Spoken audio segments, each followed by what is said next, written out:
विक्रम के भेजे गए डॉसियर पर अभी तक कोई जवाब नहीं आया था। एक दिन गुजर चुका था। विक्रम अपने पेंटहाउस में एक कैद शेर की तरह बेचैनी से टहल रहा था।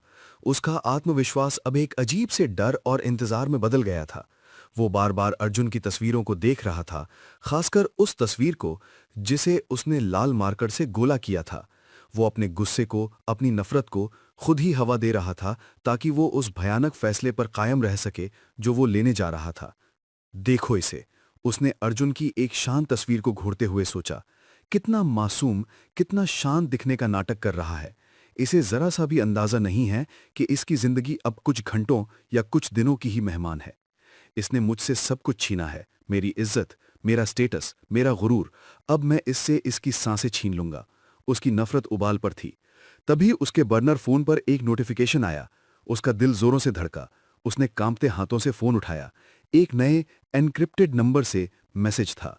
भेजने वाले का नाम नहीं था। मैसेज छोटा, ठंडा और प्रोफेशनल था। Package received, feasible, proceed, confirm price agreement. Vikram उस मैसेज को घूरता रहा। ये था वो पल, फैसले का पल। अगर उसने हां कह दिया तो वापसी का कोई रास्ता नहीं बचेगा। एक पल के लिए उसके अंदर का इंसान कांपा। कत्ल, ये लफ्ज उसके दिमाग में एक भयानक घंटी की तरह बजा। पर तभी उसके असली फोन पर एक न्यूज अलर्ट का नोटिफिकेशन आया। उसने उसे खोला। हेडलाइन थी, गार्डियन एंजल नाम के अनजान निवेशक ने एक और डूबते बिजनेस को बचाया। नीचे पूरी खबर थी कि कैसे एक एनजीओ को अचानक रहस्यमयी तरीके से फंड मिल गया। ये पढ़ते ही विक्रम का दिमाग फट पड़ा। उसके गुस्से का उबाल हद से पार हो गया। उसे समझने में एक पल नहीं लगा कि इस गार्डियन एंजल के पीछे कौन है। ये अब मसीहा बनने का नाटक कर रहा है। वो गुस्से से चीखा। कमरे में वो अकेला था, पर उसका गुस्सा पूरी दुनिया के लिए था। पहले मेरी बेइज्जती करता है, मेरी ताकत को चैलेंज करता है, और अब शहर में देवता बनकर घूम रहा है। नहीं, मैं इसे ऐसा नहीं करने दे सकता। बहुत हुआ इसका ये खेल। इसका खेल अब हमेशा के लिए खत्म करना ही होगा। उसके अंदर की आखिरी झिझक भी उस गुस्से की आग में जलकर राख हो गई। उसने फैसला कर लिया। उसने वो लकीर पार करने का फैसला कर लिया जहां से वापसी मुमकिन नहीं थी। उसने अपना बर्नर फोन उठाया। उसने उस अनजान नंबर पर रिप्लाई टाइप किया। उसकी उंगलियां अब कांप नहीं रही थीं। उनमें एक ठंडी कठोर स्थिरता थी। उसने सिर्फ एक शब्द टाइप किया, प्रोसीड, और उसने सेंड का बटन दबा दिया। फैसला हो चुका था। गुनाह हो चुका था। मैसेज सेंड होते ही अगले पल एक और मैसेज आया। Contract active, payment details to follow, delete this conversation. Vikram ने उन दो शब्दों को पढ़ा, कॉन्ट्रैक्ट एक्टिव। एक पल के लिए उसके शरीर में डर की एक लहर दौड़ गई। उसे एहसास हुआ कि उसने अभी क्या किया है। उसने एक इंसान की मौत का कॉन्ट्रैक्ट दे दिया है। पर इस डर के साथ साथ उसे एक अजीब सी शैतानी ताकत का भी एहसास हुआ। एक ऐसी संतुष्टि की, आखिरकार उसने अर्जुन को हमेशा के लिए मिटाने का इंतजाम कर दिया है। उसने प्रोटोकॉल के मुताबिक उस पूरी कॉन्वर्सेशन को हमेशा के लिए डिलीट कर दिया। फिर उसने उस बर्नर फोन से सिम कार्ड निकाला, उसे अपने दांतों से तोड़ दिया और फोन को इतनी जोर से जमीन पर पटका कि उसके टुकड़े टुकड़े हो गए। सारे सबूत नष्ट हो चुके थे। विक्रम अपने पेंट हाउस की खिड़की के पास जाकर खड़ा हो गया। नीचे शहर की रोशनियां जगमगा रही थी। उसका गुस्सा अब शांत हो चुका था। उसकी जगह अब एक ठंडे, इंतजार भरे संकल्प ने ले ली थी। वो अब सिर्फ एक क्रूर बिजनेसमैन नहीं था, वो एक कातिल बन चुका था, और अब बस उसे अपने शिकार के गिरने का इंतजार था। विक्रम के कॉन्ट्रैक्ट एक्टिवेट करने के अगले दिन उसके दरवाजे पर एक दस्तक हुई। एक अनजान आदमी ने उसे एक छोटा सील किया हुआ पैकेज दिया और बिना कुछ कहे चला गया। पैकेज के अंदर एक नया अनट्रेसेबल बर्नर फोन था। विक्रम समझ गया, अब उसे इंतजार करना था। उसने अपना दिन बिजनेस मीटिंग्स और कॉल्स में निकालने की कोशिश की, पर उसका दिमाग बार बार उस अनजान नंबर के बारे में सोच रहा था। वो पावर जो उसने महसूस की थी, अब एक अनजाने डर में बदल रही थी। शाम को जब वो अपने पेंट हाउस में अकेला था, वो नया फोन अचानक बजा। कोई कॉलर आईडी नहीं, कोई नंबर नहीं, सिर्फ एक इनकमिंग इनक्रिप्टेड कॉल। विक्रम का दिल जोरों से धड़का। उसने कांपते हाथों से कॉल उठाया। हेलो। दूसरी तरफ से एक ऐसी आवाज आई जिसे सुनकर विक्रम की रूह तक ठंडी पड़ गई। वो आवाज ना ऊंची थी ना नीची। उसमें ना गुस्सा था ना खुशी, ना कोई और भावना। वो एक मशीन की तरह बिल्कुल सपाट और प्रोफेशनल थी। ये मौत की आवाज थी। पेमेंट डिटेल्स आपके इंटरमीडियरी को भेज दी गई हैं, उस आवाज ने कहा, बिना किसी सलाम दुआ के। विक्रम, जो हमेशा दूसरों पर हावी रहता था, इस ठंडी आवाज के सामने खुद को कमजोर महसूस कर रहा था। अपनी पावर को दोबारा स्थापित करने के लिए वो गुस्से और गुरूर से भरकर बोलने लगा।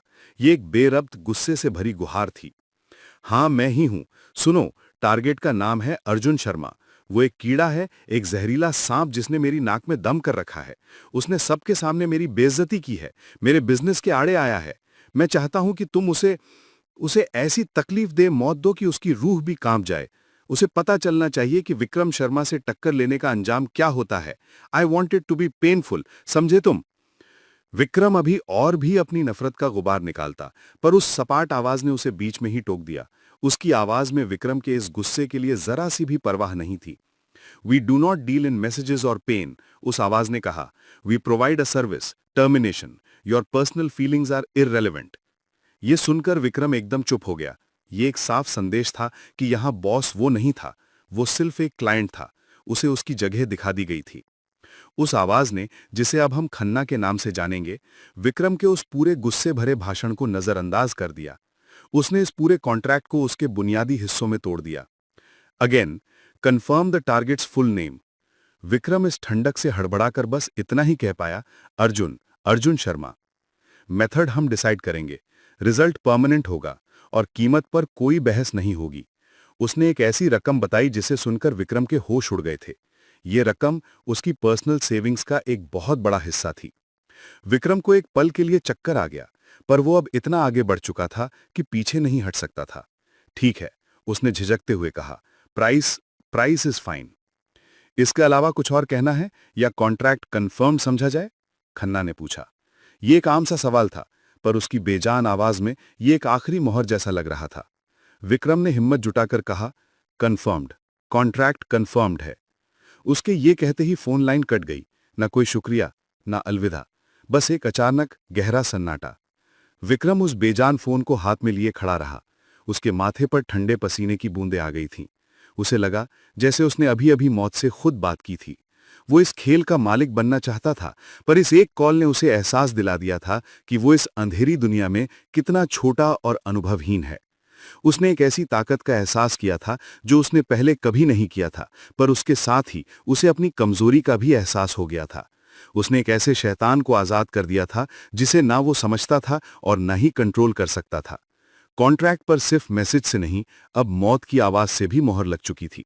खन्ना से बात करने के बाद विक्रम के दिल से एक बोझ तो उतर गया, पर उसकी जगह एक नए अनजान डर ने ले ली। कुछ ही घंटों बाद उसके इंटरमीडियरी शेट्टी का एक एन्क्रिप्टेड मैसेज आया। उसमें पेमेंट के निर्देश थे। विक्रम ने मैसेज खोला। उसमें बैंक अकाउंट्स के जाल के साथ आखिरी लाइन में एक रकम लिखी हुई थी। उस रकम को देखते ही विक्रम की आंखें फटी की फटी रह गई। 5 करोड़? उसके मुंह से एक सरगोशी निकली। उसे लगा जैसे उसके दिमाग में किसी ने हथौड़ा मार दिया हो। यह उसकी उम्मीद से कहीं ज्यादा एक बेहद एग्जॉर्बिटेंट प्राइस था। उसका पहला रिएक्शन गुस्से का था। 5 करोड़ रुपए? एक मामूली से मैकेनिक की जान के लिए 5 करोड़ रुपए? ये लोग मुझे लूट रहे हैं, इनकी हिम्मत कैसे हुई? पर अगले ही पल उसे इस कीमत के पीछे का ठंडा बिजनेस वाला तर्क समझ आ गया। पर अर्जुन अब कोई मामूली मैकेनिक नहीं है। वो अब नया मिस्टर शर्मा है, एक हाई प्रोफाइल टारगेट है। उसके आगे पीछे मीडिया है, उसके पास अचानक आई दौलत है। उसको रास्ते से हटाना एक आम गुंडे के बस की बात नहीं है। उसे एहसास हुआ कि कीमत अर्जुन के नए स्टेटस के हिसाब से ही रखी गई थी, पर यह एहसास उसके गुस्से को कम नहीं कर पाया। यह उसकी पर्सनल सेविंग्स पर एक बहुत बड़ा हमला था। इतना पैसा उसके विश्वास को हिला देगा। उसने अपने सिक्योर लैपटॉप पर अपने सारे पर्सनल बैंक अकाउंट्स चेक किए। वो बेहद अमीर था, पर 5 करोड़ रुपए लिक्विड कैश में निकालना, वो भी बिना किसी की नजर में आए, एक अलग ही बात थी। उसके पास इतना साफ पैसा नहीं था जिसे वो अचानक निकाल सके और कोई सवाल ना उठे। इतना बड़ा ट्रांजैक्शन फॉरेन इनकम टैक्स और दूसरी एजेंसीज की नजर में आ जाता। उसकी सारी दौलत इन्वेस्टमेंट्स, प्रॉपर्टीज और शेयर्स में लगी हुई थी। उसे एहसास हुआ कि वो फंस चुका है। वो इस कॉन्ट्रैक्ट से पीछे नहीं हट सकता था और वो इसकी कीमत चुकाने की हालत में नहीं था। तभी उसके दिमाग में एक शैतानी ख्याल आया, एक ऐसी जगह जहां बेहिसाब अनट्रेसेबल पैसा था। एक ऐसी जगह जिसे वो अपनी जागीर समझता था, शर्मा इंडस्ट्रीज। उसने खुद को समझाना शुरू किया, अपने आने वाले गुनाह को एक जरूरत का नाम देना शुरू किया। मैं चोरी थोड़ी ही कर रहा हूं, उसने सोचा। ये कंपनी वैसे भी मेरी ही है। राजेंद्र शर्मा ने इसे मेरे पिता से छीना था। इसका पैसा मेरा हक है और मैं इस पैसे का इस्तेमाल कंपनी के सबसे बड़े दुश्मन को, अर्जुन शर्मा को रास्ते से हटाने के लिए कर रहा हूं। ये कंपनी के भले के लिए ही है। ये चोरी नहीं, एक जरूरी निवेश है। अपने इस झूठे तर्क से उसने कंपनी से पैसा चुराने का फैसला कर लिया। उसने अपने ऑफिस के कंप्यूटर से शर्मा इंडस्ट्रीज के अकाउंट्स को एक्सेस किया, पर उसने मेन अकाउंट को हाथ नहीं लगाया। उसने एक सब्सिडरी कंपनी के अकाउंट को खोला जिसका कंट्रोल पूरी तरह से उसके हाथ में था। ये एक ऐसी कंपनी थी जिसके जरिए वो पहले भी छोटे मोटे घपले करता आया था। उसने एक बेहद जटिल, कई परतों वाला ट्रांजैक्शन शुरू किया। उसने 5 करोड़ रुपए को छोटे छोटे हिस्सों में तोड़ा, फिर उन हिस्सों को अलग अलग फर्जी वेंडर्स के नाम पर पेमेंट के रूप में दिखाया। उसने झूठे बिल्स बनाए, झूठे इनवॉइसेस तैयार किए। ये एक बेहद रिस्क भरा काम था। वो अपने पीछे एक डिजिटल निशान छोड़ रहा था। ये एक ऐसा गुनाह था जो इसके इस जुर्म को छुपाना और भी मुश्किल बना देगा, पर इस वक्त उसके पास और कोई रास्ता नहीं था।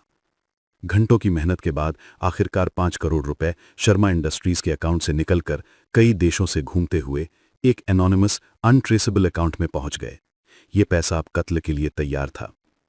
विक्रम पसीने से तरबतर था। उसके दिल में एड्रीनलिन और डर का तूफान उठ रहा था। उसने अभी अभी एक बहुत बड़ा फाइनेंशियल क्राइम किया था। वो अब सिर्फ एक कत्ल का साजिश करता ही नहीं, एक गबन करता भी बन चुका था। उसने अपना बर्नर फोन उठाया और शेट्टी को मैसेज किया, down payment is ready, send instructions. Message भेजते ही उसने एक राहत की सांस ली। उसने कीमत चुका दी थी, सिर्फ पैसों में नहीं, अपने जमीर को और गहरा बेचकर। कत्ल की इस साजिश की नींव अब उसी कंपनी के पैसों से रखी जा चुकी थी जिसका असली वारिस अर्जुन था। विक्रम के फोन पर शेट्टी का मैसेज आया।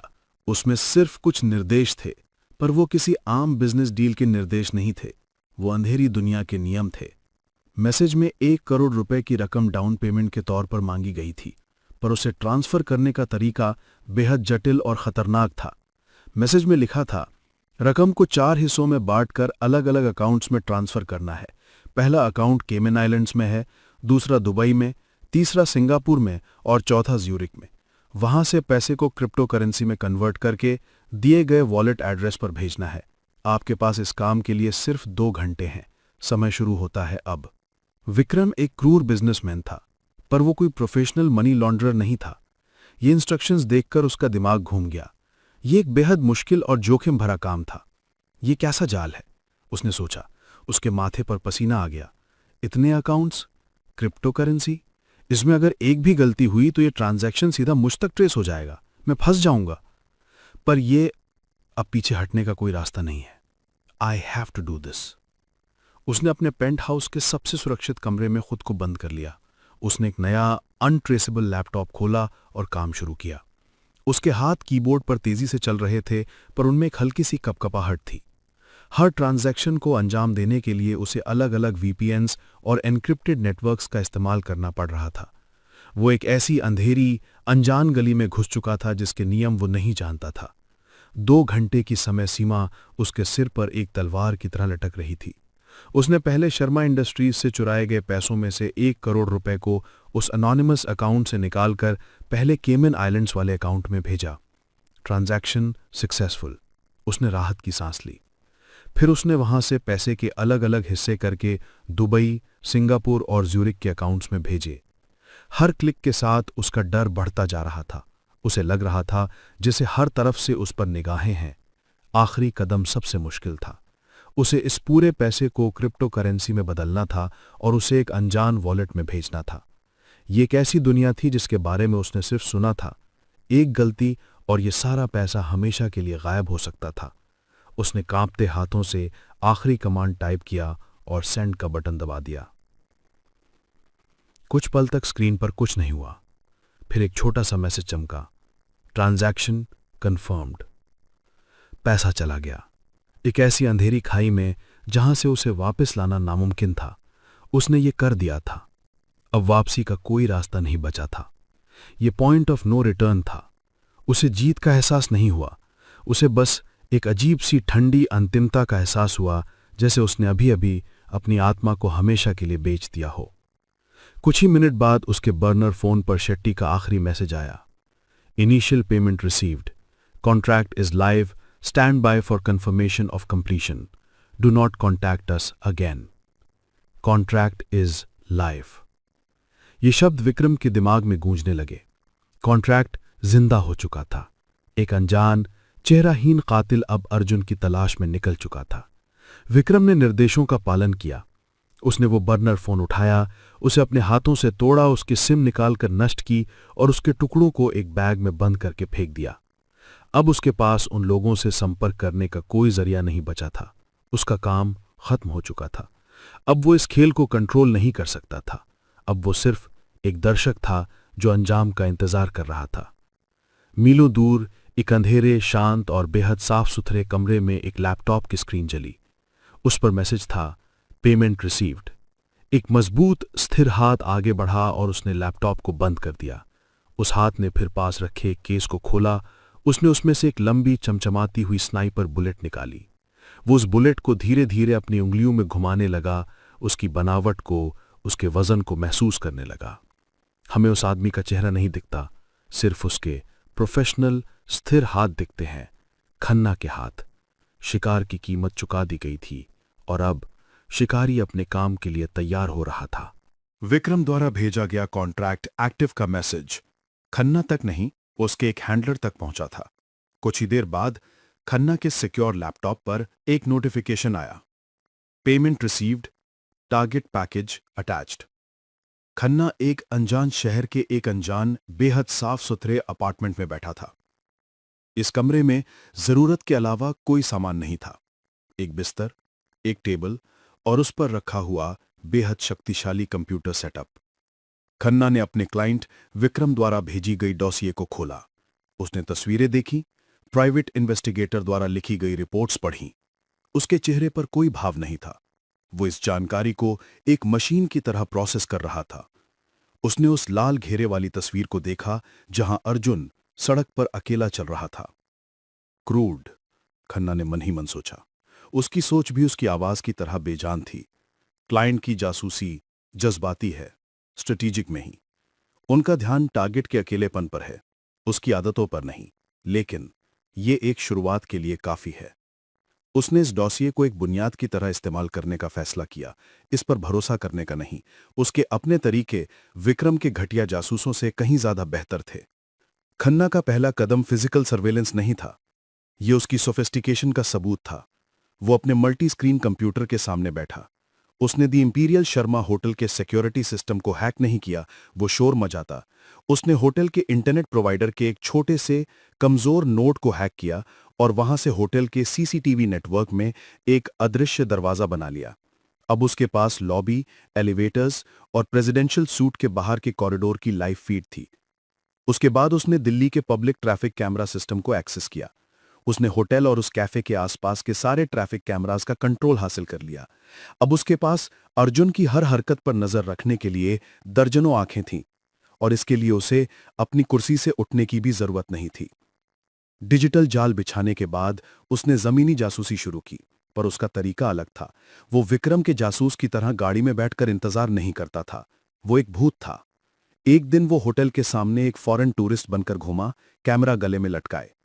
अगले दिन वो उसी कैफे में एक पश्चिमी बिजनेसमैन बनकर बैठा रहा, लैपटॉप पर काम करने का नाटक करता रहा। तीसरे दिन वो एक फूड डिलीवरी वाले के भेस में होटल के आसपास के चक्कर लगाता रहा। वो हमेशा सामने था, पर हमेशा अदृश्य। वो सिर्फ अर्जुन को नहीं देख रहा था, वो सुरक्षा की कमजोर कड़ियों को मैप कर रहा था। वो नोट कर रहा था कि कौन से अनुक्रम पर कैमराज नहीं थे, होटल की सिक्योरिटी का रिस्पॉन्स टाइम क्या था, दिन के किस वक्त कैफे के आसपास की सड़क सबसे शांत होती है, और सबसे जरूरी, वो की रिलेशनशिप्स को पहचान रहा था। उसने देखा कि अर्जुन हमेशा उस अधेड़ उम्र के शिष्ट आदमी के साथ होता है, ओबेरॉय के साथ। उसने रोहन के आने जाने को भी लॉक किया, पर उसने विक्रम की तरह रोहन को सिर्फ एक ड्राइवर समझने की गलती नहीं की। उसने उनके बॉडी लैंग्वेज को एनालाइज किया। उसे साफ दिख गया कि ओबेरॉय दिमाग है, एक स्ट्रैटेजिस्ट, और रोहन दिल है, एक वफादार सिपाही और दोस्त। खन्ना ने वो देख लिया जो विक्रम अपने गुरूर में देख नहीं पाया था। रोहन सिर्फ एक चमचा नहीं, अर्जुन के लिए बेहद जरूरी था। कुछ दिन की इस डिजिटल और फिजिकल सर्वेलेंस के बाद खन्ना के पास अर्जुन की जिंदगी की एक पूरी डिटेल्ड तस्वीर थी। उसने सारा डेटा अपने कंप्यूटर पर डाला और उसे एनालाइज करना शुरू किया। उसे पता चला कि विक्रम का बुनियादी अनुमान सही है। अर्जुन होटल और कैफे के बीच सफर करते वक्त कमजोर होता है, पर खन्ना का विश्लेषण इससे कहीं ज्यादा गहरा था। टारगेट का रूटीन अनुमानित है, उसने सोचा। होटल से कैफे, कैफे से होटल। सफर के दौरान सुरक्षा बेहद कमजोर है।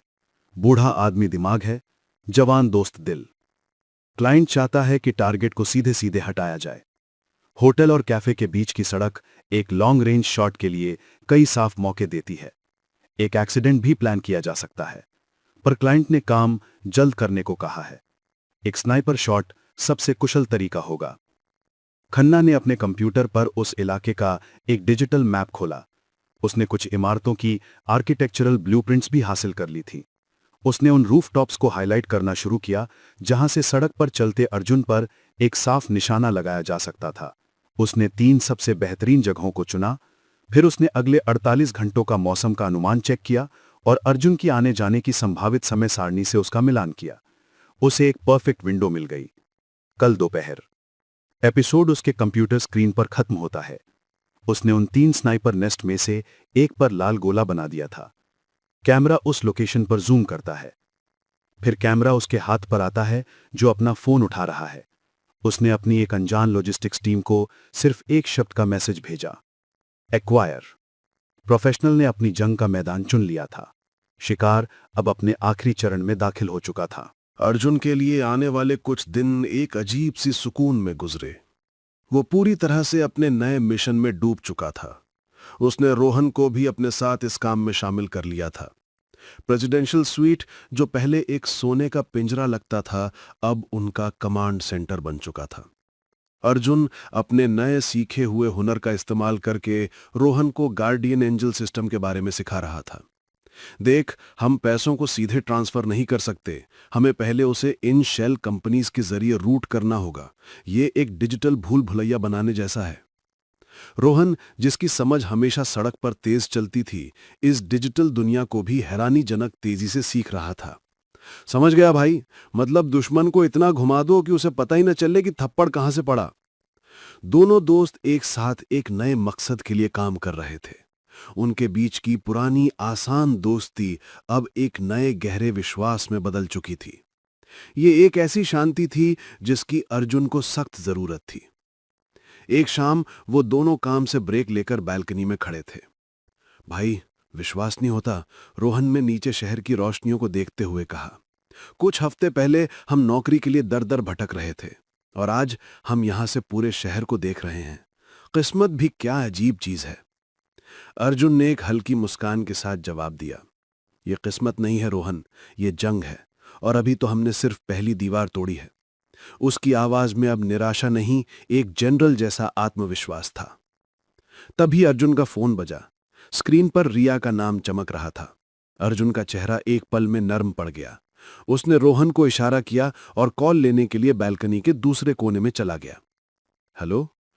दूसरी तरफ से रिया की मीठी चिंता भरी आवाज आई। कैसे हो अर्जुन? मैंने सुना है तुम आजकल बहुत बिजी हो। हाँ, पर तुम्हारे लिए कभी बिजी नहीं हो सकता। तुम कैसी हो? उनकी बातें बिजनेस या जंग के बारे में नहीं थी, वो आम साधारण बातें थी। रिया ने उसे बताया कि कैसे उसने एक नई किताब पढ़ना शुरू की है। अर्जुन ने उसे बताया कि कैसे रोहन अभी भी उतना ही खाता है। इस छोटी सी मामूली बातचीत ने अर्जुन को उस भारी बोझ से एक पल के लिए आजाद कर दिया। उसे एहसास हुआ कि वो कितना इस नॉर्मल जिंदगी को मिस करता है। अर्जुन, रिया ने आखिर में धीरे से पूछा, सब ठीक हो जाएगा ना? अर्जुन ने नीचे जगमगाते शहर को देखा। उसके अंदर एक नई हिम्मत जागी। हाँ रिया, सब ठीक हो जाएगा। मैं सब कुछ ठीक कर दूंगा, आई प्रॉमिस। फोन रखने के बाद अर्जुन कुछ देर वहीं खड़ा रहा। इस एक फोन कॉल ने उसे एक अजीब सी शांति दी थी, एक नई उम्मीद।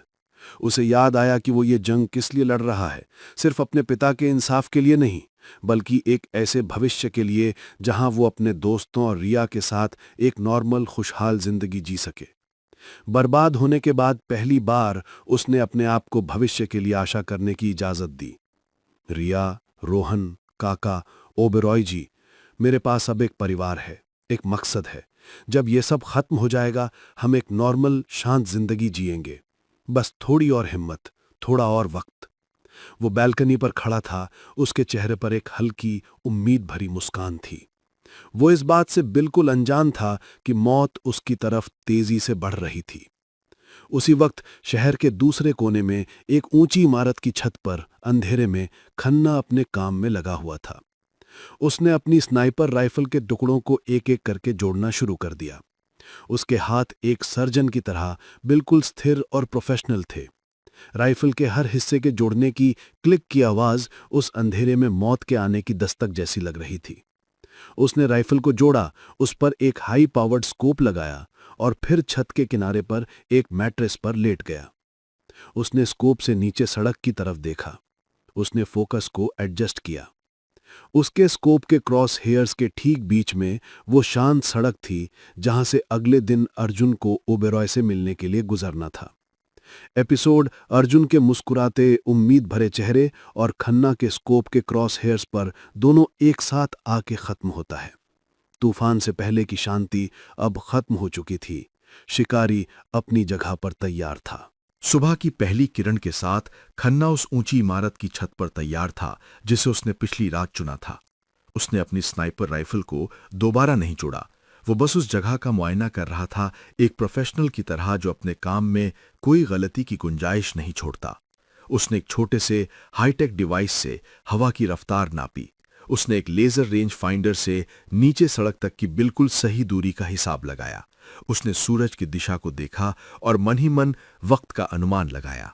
दूरी 850 मीटर, उसने सोचा। उसकी सोच में कोई जज्बात नहीं थे, सिर्फ ठंडे कठोर आंकड़े थे। हवा 3 किलोमीटर प्रति घंटा पश्चिम से। निशाने के लिए खिड़की 12 सेकंड जब टारगेट सड़क पार करेगा। सुबह की धूप मेरी पीठ पर होगी, निशाना साफ दिखेगा। सब कुछ अनुकूल है।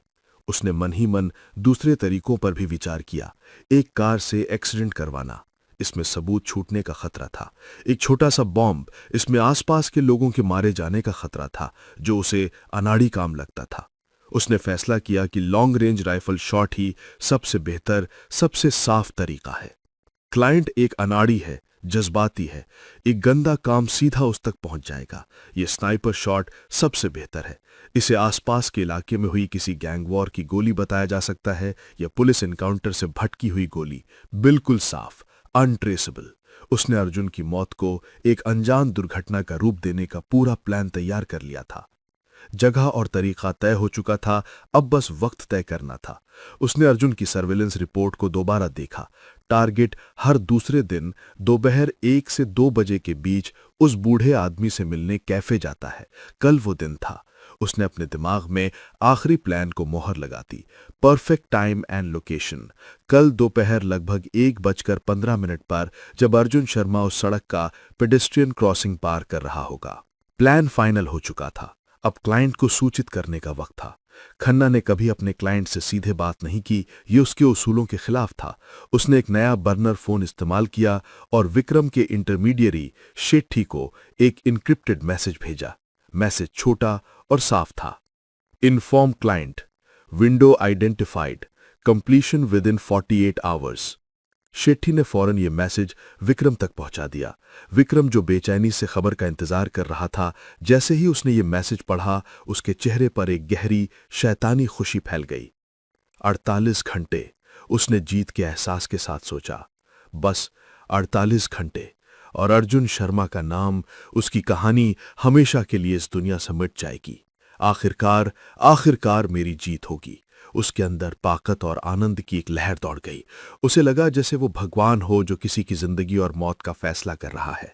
उसी वक्त द इंपीरियल शर्मा के प्रेसिडेंशियल सूट में अर्जुन और ओबेरॉय एक बड़ी सी टेबल पर झुके हुए थे। उनके सामने शर्मा इंडस्ट्रीज की कई फाइलें फैली हुई थीं। वो शतरंज खेल रहे थे, इस बात से बिल्कुल अनजान कि उनका दुश्मन अब शतरंज की बिसात पलटकर बंदूक निकाल चुका था। ये लीगल नोटिस विक्रम को पूरी तरीके से कॉर्नर कर देगा। हमें बस इसे बोर्ड मीटिंग से ठीक पहले सही वक्त पर उस तक पहुंचाना है। ओबेरॉय ने एक फाइल की तरफ इशारा करते हुए कहा। अर्जुन ने आत्मविश्वास से सर हिलाया। उसे अपनी इस नई ताकत पर, अपनी इस नई समझ पर पूरा भरोसा था। ठीक है, कल दोपहर इस पर काम शुरू करते हैं। उसने अनजाने में अपनी मौत के ठीक उसी वक्त पर अपने काम का समय तय कर लिया था। एपिसोड अर्जुन के आत्मविश्वास से भरे चेहरे पर आकर खत्म होता है। वो अपनी अगली जीत की तैयारी कर रहा था, पर दर्शकों को पता था कि उसकी जिंदगी की घड़ी में अब बस कुछ ही घंटे बचे हैं। उसकी मौत का काउंटडाउन शुरू हो चुका था और वो अनजाने में मुस्कुराते हुए अपनी मौत की तरफ ही अगला कदम बढ़ा रहा था। प्रेसिडेंट स्वीट में एक अजीब सा खुशनुमा सुकून था। पिछले कुछ दिनों में अर्जुन ने खुद को पूरी तरह से अपने नए मिशन में झोंक दिया था। वो और रोहन गार्डियन एंजल के अगले निशाने पर काम कर रहे थे, पर आज उन्होंने एक छोटा सा ब्रेक लिया था। अर्जुन बालकनी में खड़ा शांति से नीचे शहर को देख रहा था। उसके चेहरे पर अब वो पुरानी थकान का दुख नहीं, एक शांत आत्मविश्वास था। रोहन उसके पास आया। भाई, तुझे ऐसे देखकर दिल को सुकून मिल रहा है। तू पहले से काफी शांत और रिलैक्स्ड लग रहा है। अर्जुन मुस्कुराया। ये एक सच्ची मुस्कान थी। हाँ रोहन, शायद पहली बार इतने दिनों में मुझे लग रहा है कि चीजें हमारे कंट्रोल में हैं। हम विक्रम को उसके ही खेल में उसके ही तरीके से हरा रहे हैं। काका भी अब महफूज हैं। धीरे धीरे सब ठीक हो रहा है। पर अर्जुन की इस शांति ने रोहन के मन में एक चिंता पैदा कर दी। उसके सड़क पर सीखे हुए सबक उसे बता रहे थे कि ये तूफान से पहले की खामोशी हो सकती है। यही तो चिंता की बात है भाई, उसने कहा। अर्जुन ने हैरानी से उसकी तरफ देखा। क्या मतलब ये रोहन ने समझाया कि विक्रम जैसा जहरीला सांप जब ऐसे अचानक शांत हो जाए तो समझ लो कि वो कोई नया और भी खतरनाक हमला करने की तैयारी कर रहा है। बुटीक वाले हादसे के बाद, होटल वाले हादसे के बाद उसने कोई बड़ी चाल नहीं चली। ये अजीब है, ये उसकी आदत नहीं है। भाई, हमें अपना गार्ड डाउन नहीं करना चाहिए। अर्जुन ने रोहन के कंधे पर हाथ रखा। वो अपने दोस्त की चिंता को समझ रहा था, पर अपनी नई सीखी हुई स्ट्रेटेजी पर उसे पूरा भरोसा था। वो एक घातक गलती कर रहा था। तू बेकार में चिंता कर रहा है रोहन, उसने उसे आश्वस्त किया। मैंने उसके गुरूर पर सबसे गहरी चोट की है। उसकी इज्जत उसके अपने सोशल सर्कल में मिट्टी में मिल गई है। वो अभी तक उस सदमे से ही नहीं निकल पाया होगा। हमने उसे बैकफुट पर ढकेल दिया है।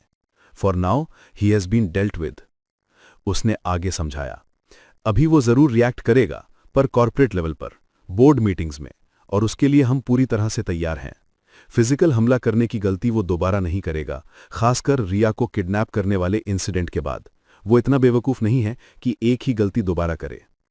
अर्जुन का ये विश्लेषण उसकी सबसे बड़ी भूल थी। वो विक्रम को अपने नियमों के हिसाब से जज कर रहा था, इस बात से अनजान कि विक्रम अब नियमों वाला खेल खेल ही नहीं रहा था।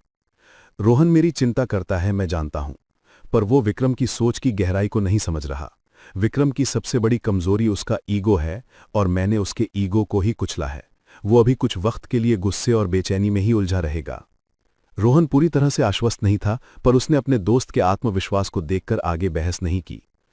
ठीक है भाई, तू कहता है तो मान लेता हूं, पर फिर भी अपना ध्यान रखना। मैं रखूंगा, और तू भी। अब हम एक दूसरे का ध्यान रखेंगे। उन्होंने घड़ी देखी, लगभग 1 बजने वाला था।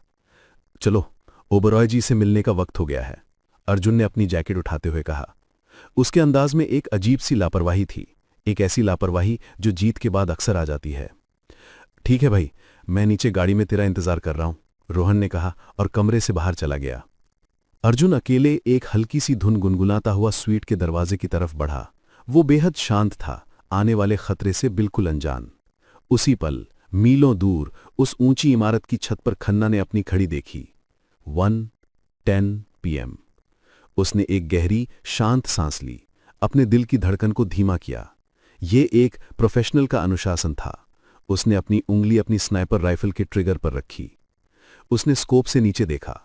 उसके क्रॉस हेयर्स उसकी चुनी हुई किल जोन के उस खाली पेडेस्ट्रियन क्रॉसिंग पर आकर रुक गए। वो बस इंतजार कर रहा था अपने शिकार के आने का। अर्जुन की शांति भरी दुनिया और खन्ना की मौत भरी तैयारी के बीच का अंतर बेहद भयानक था। काउंटडाउन अब अपने आखिरी पलों में था। प्रेसिडेंट स्वीट के कमांड सेंटर में अर्जुन और रोहन एक लैपटॉप की स्क्रीन पर झुके हुए थे। ये उनके गार्डियन एंजल पर्सोना का एक और मिशन था। उनका निशाना एक छोटा सा हैंडलूम का बिजनेस था जिसे एक बुजुर्ग महिला चलाती थी। विक्रम की एक सब्सिडियरी कंपनी उस महिला पर अपनी जमीन सस्ते में बेचने के लिए दबाव डाल रही थी, उनके सारे सप्लायर्स को तोड़कर। ठीक है, अर्जुन ने कहा। उसकी उंगलियां कीबोर्ड पर तेजी से चल रही थी। मैं उनके सारे छोटे मोटे कर्ज चुकाने के लिए अनोनिमस डोनेशन ट्रांसफर कर रहा हूं। स्क्रीन पर ट्रांजैक्शन सक्सेसफुल का मैसेज चमका। और ये मेरी तरफ से, रोहन ने मुस्कुराते हुए कहा। उसने एक दूसरे सिस्टम पर कुछ एंटर किया। मैंने उस सब्सिडियरी कंपनी के सबसे जरूरी रॉ मटेरियल सप्लायर की एक छोटी सी शिपमेंट को कस्टम्स डिले में फंसा दिया है। अब अगले 2 हफ्ते तक उनके पास काम करने के लिए माल ही नहीं होगा। अर्जुन ने उसकी पीठ थपथपाई। वाह भाई, एक तीर से 2 शिकार। वो आंटी भी बच गई और विक्रम के लोगों को भी उनकी दवा मिल गई। अर्जुन को एक गहरी संतुष्टि महसूस हुई। ये एक ऐसी जीत थी जिसमें बदला नहीं, इंसाफ था। ये बदला नहीं है रोहन, ये धर्म है। हम उनकी तरह नीचे गिरकर नहीं लड़ेंगे, हम कुछ अच्छा बनाकर जीतेंगे। उन्होंने विक्रम द्वारा गलत किए गए एक और व्यक्ति की मदद की थी। इस छोटी पर अहम जीत का जश्न मनाने के लिए अर्जुन ने होटल के फैंसी रेस्टोरेंट से कुछ ऑर्डर नहीं किया। उसने शहर के एक पुराने मशहूर ढाबे से छोले भटूरे ऑर्डर किए। वो उनकी पुरानी पसंदीदा डिश थी। वो इस जीत को अपने नए अमीर अंदाज में नहीं, पुराने दोस्ती वाले अंदाज में मनाना चाहते थे। जब वो दोनों बालकनी में बैठकर खा रहे थे, माहौल बेहद शांत और खुशनुमा था। याद है भाई, हम कॉलेज के बाद कैसे चाचा के यहाँ छोले भटूरे खाने जाते थे? हाँ, अर्जुन मुस्कुराया। और पैसे हमेशा मेरे पास से ही जाते थे। तू तो हमेशा कंगाल रहता था। मैनेजर बनूंगा ना जब तेरी कंपनी का, तब सारा हिसाब चुका दूंगा, ब्याज के साथ, रोहन ने हंसकर कहा। वो दोनों भविष्य के बारे में बात कर रहे थे। एक ऐसे भविष्य के बारे में जहां ये जंग, ये नफरत सब खत्म हो चुकी होगी। जब ये सब ठीक हो जाएगा ना, अर्जुन ने कहा। उसकी आंखों में एक सपना था। हम काका के गैराज को इस शहर का सबसे बड़ा और सबसे आधुनिक गैराज बनाएंगे। वो दोनों हंस रहे थे, अपने आने वाले कल के सपने बुन रहे थे। ये धर्म के लिए एक छोटी सी जीत का जश्न था।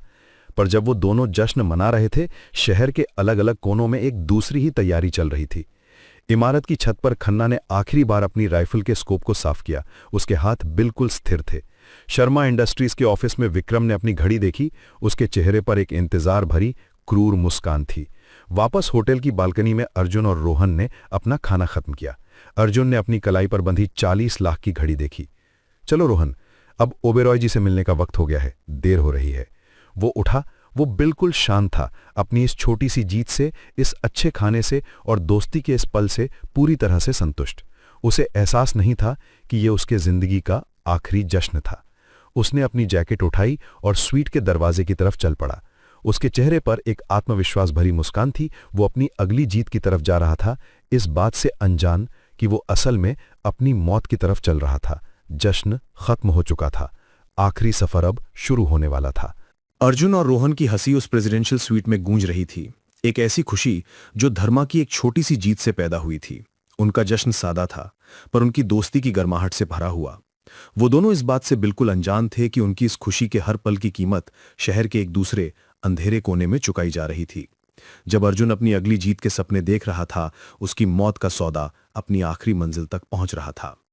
शहर से मीलों दूर एक सुनसान टूटे हुए फ्लाईओवर के नीचे विक्रम का इंटरमीडियरी शेट्टी एक काले ब्रीफकेस को पकड़े खड़ा था। हवा में सीलन और बदबू थी। ये अंधेरी दुनिया थी जहां सौदे शब्दों से नहीं, खामोशी से होते हैं। शेट्टी इंतजार कर रहा था। अचानक अंधेरे में से एक साया निकला। उसका चेहरा साफ नहीं दिख रहा था। वो चुपचाप शेट्टी के सामने आकर खड़ा हो गया। उसके हाथ खाली थे, पर उसकी मौजूदगी में एक अजीब सी खतरनाक ठंडक थी। शेट्टी ने बिना एक लफ्ज कहे ब्रीफकेस उसके आगे कर दिया। उस साये ने ब्रीफकेस लिया। उसने उसे खोला। अंदर नोटों की गड्डियां बिल्कुल साफ सुथरे तरीके से सजी हुई थीं। ये नफरत की आखिरी कीमत थी। उस आदमी ने एक छोटी सी पॉकेट साइज मशीन निकाली और तेजी से कुछ गड्डियों को गिना। मशीन ने हल्की सी आवाज की। सब कुछ ठीक था, पूरी रकम। उसने ब्रीफकेस बंद कर दिया। दोनों के बीच कोई बात नहीं हुई, सिर्फ एक सर हिलाने का इशारा हुआ। सौदा पूरा हो चुका था। कॉन्ट्रैक्ट पर खून की आखिरी मोहर लग चुकी थी। वो साया जैसे अंधेरे से आया था, वैसे ही अंधेरे में गायब हो गया। कुछ देर बाद खन्ना अपने अंधेरे शांत कमरे में बैठा था। उसे खबर मिल चुकी थी, आखिरी पेमेंट हो गई है। अब कॉन्ट्रैक्ट पूरी तरह से उसके हवाले है। वो अब आजाद था अपना काम करने के लिए। उसने बेहद शांति और ध्यान से अपनी हाई पावर्ड स्नाइपर राइफल को उसके केस से निकाला। उसके पुर्जे अलग अलग थे। वो उन्हें एक एक करके साफ करने लगा। उसके हाथ एक सर्जन की तरह बिल्कुल स्थिर और निपुण थे। उसके लिए मौत का औजाल नहीं, उसकी कला का साधन था। कमरे में सिर्फ पुर्जों के आपस में टकराने की हल्की मेटालिक क्लिक की आवाज गूंज रही थी। गन ऑयल की तीखी महक हवा में फैली हुई थी। उसने राइफल के हर हिस्से को, हर पुर्जे को पूरी शिद्दत से साफ किया और फिर उन्हें जोड़ना शुरू किया। उसकी हरकतें एक मशीन की तरह आत्मसंयमी और निर्दोष थीं।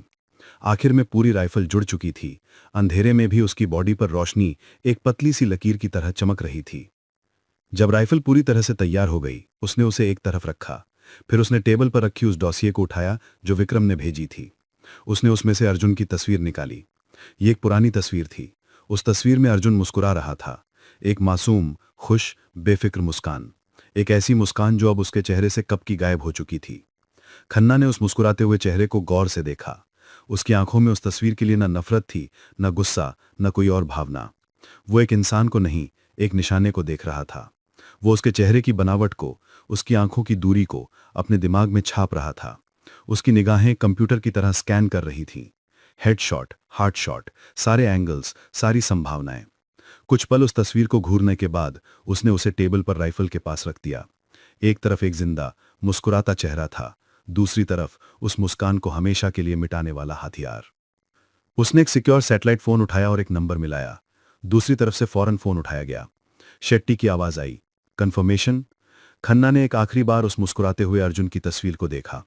फिर उसने अपनी सपाट, बेजान, भावना रहित आवाज में कहा, वो आवाज जिसमें जिंदगी या मौत का कोई फर्क नहीं था, कंसिडर हिम अ घोस्ट। उसने फोन काट दिया। अर्जुन की किस्मत का फैसला हो चुका था।